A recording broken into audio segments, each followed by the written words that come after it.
Financial independence. It's a lofty goal that we would all love to get to. So how far are you from it? Let's find out. Hi everyone, thanks for tuning in again. And if you've watched any of my other videos, you know I love talking about business, property, and stocks and entrepreneurship. But what is the point of it all? It's of course part of my own personal journey to achieve financial independence and freedom for myself as well as my family. So in today's video, I'm going to go over the stages of financial freedom so you can actually gauge to see where you are at along in terms of the journey and how much further you actually have to go. So I've read a lot of books about stages to financial independence, and this list that I've actually put together is what I personally feel defines the journey best for myself and my own personal sort of goals at each stage at the same time as well. But hopefully it'll also help you guys watching and give you guys a clear picture where you are at and where your next step is to actually get more freedom and time in our lives to actually do the things that we love. So let's start at ground zero. And the first stage to actually get to financial independence is getting to zero. Having a net worth of zero literally means being worthless. But it may not sound like something worth celebrating at first. But for many people, actually getting rid of all of your bad debt like credit cards, car loans, student loans is a massive first step towards achieving financial independence. And you need to get rid of that before you start your journey. Hitting this milestone is important because it actually gives you options going forward. And you can actually decide how you actually want to take that first step in saving or investing the next paycheck you actually get. The second phase of financial independence is when you have saved up and organized an emergency fund. Preparing for the worst but hoping for the best is a very responsible way to actually approach life, in my opinion. So you actually need to save up enough to actually cover a minimum of 3 months expenses is the first step to actually ensure that whatever life throws at you in terms of a curveball, you have the financial strength to actually support yourself and your family through that time.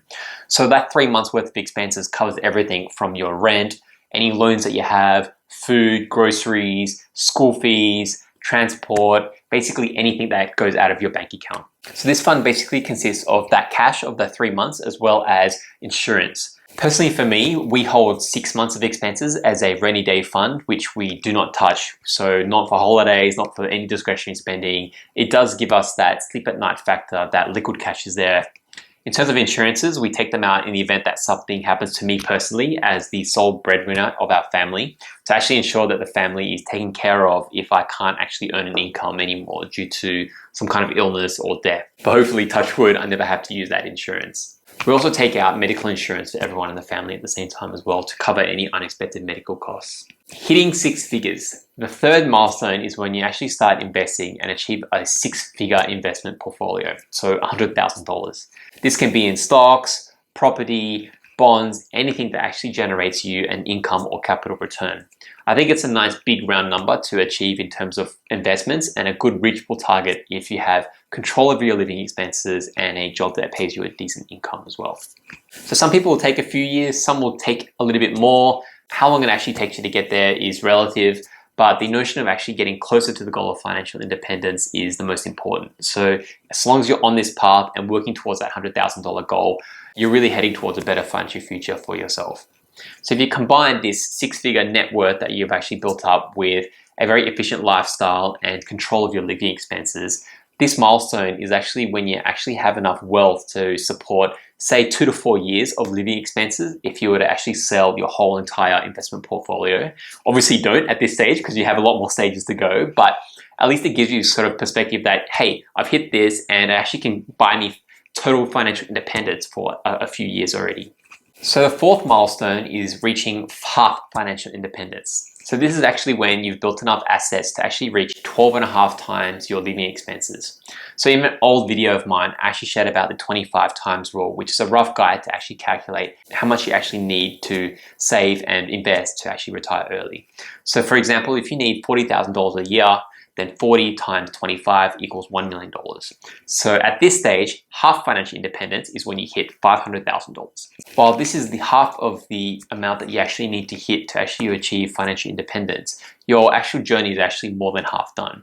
For example, when you start out with debt when you're young, it actually takes time to actually get to zero, which was back at our stage 1. So in theory, achieving the second half of investments to financial independence won't actually take you the same amount of time as the first half did. So once you've built a sizable portfolio, your money actually starts to produce substantial investment returns on itself, which actually amplify the results of efforts from you working and earning and saving as well. So at some point around this milestone, you'll actually reach a crossover point when you'll actually begin to notice that your investments will actually have a really good month or a really good year, and they really passively contribute a lot more to your net wealth than even your own income. So the 6th stage is actually when you finally reach financial independence and hit that 25 times your living expenses goal that you set for yourself. So based on that $40,000 living expenses a year example that I just shared, you hit $1 million worth of saved cash as well as investments. So you could break it down into sort of $600,000, $700,000, $800,000, $900,000 goals so that you have more of a short-term target every few years. But at this stage, you basically hit the point where you could walk away from your job if you really wanted to. So once you reach this, you can actually now declare yourself fully financially independent. This assumes that you're obviously content with maintaining the same lifestyle that you've established at your current level of living costs as well. So at this point, this is when you can kick back, you can walk away from your job if you really want to, and you can spend time doing whatever the hell that you want. But if you want more, you can still work towards stage, which is financial independence with play money. Now, this is the stage where your investments are so large that they can actually sustain you for the rest of your life. You can actually continue to work more, and if your investments actually continue to grow and grow on top of each other, this is when you can really spend and without feeling guilty at all about whether or not you should be saving that cash or adding it to your investment portfolio, because really you don't really need to anymore. So seeing the power of the wealth that you've actually accumulated can actually give you the confidence to abandon just your normal day life and actually start pursuing life in a totally different way. So you can not only live, but you can travel the world, you can do charity work, you can basically give money away to whoever you want without it affecting your basic living costs at the same time. So there you have it, guys. That's the stages of financial independence that I see it. And while I'm still a very, very long way from it, I'm really enjoying the journey towards getting there and learning along the way. So I hope this video gave you some perspective of where you are at. And if you're interested to actually find out more about building your own personal investments to achieve financial independence, then you can check out some of my other videos, and remember to subscribe to my channel. So until next time, see you guys.